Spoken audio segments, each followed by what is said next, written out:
So my name is Luke Gordon, and I am working within the Faculty of Medicine, working in the research component there, and I also work within the engineering faculty, working as a biomedical engineer. My research is actually looking into treatment for Parkinson's disease using light, specifically red to near infrared light. And effectively we've been able to see that this is able to attenuate some of the neuronal loss within Parkinson's disease. So I was invited by the University of Sydney and a group of academics to act as a student leader responsible for setting up a subject known as the Health Innovation Project. And this subject was actually envisaged to be quite unique in that it would have students from all different faculties, medicine, engineering, IT and business, all working collaboratively on projects within the health context. It was also meant to be a project where students would actually work with academics and industry experts as well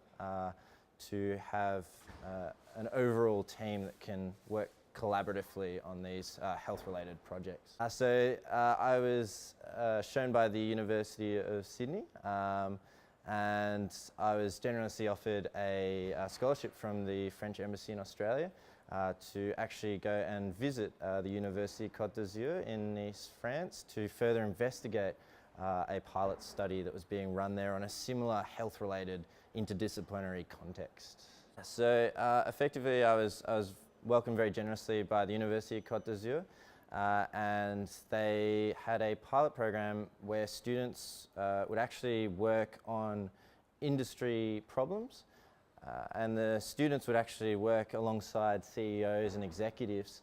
to work on preliminary designs on complex issues within their own companies. And then after a semester of work, the students would actually present their work back to the boardrooms of these companies, and then hopefully these ideas would be implemented. Yeah, so one of them was a restaurant called Cruz, and they basically had a student restaurant within their university, the University Côte, and effectively the students weren't actually engaging with that restaurant and were actually going to other cafes that were perhaps more popular, and basically the students actually worked on this particular project to try and liven up the Cruz restaurant and have it more welcoming for students so that they were able to sell more meals within the cafeteria. So Nice is definitely a very beautiful place. Definitely went down to the beach a few times, had some nice walks there, and went over to Monaco and went over and caught the train to Italy for lunch, and yeah, it was a very beautiful experience to be able to go through there. I also went up into the mountains in Nice and took a train up there and saw some of the beautiful areas up there. Yeah, it was a very beautiful area to be working in.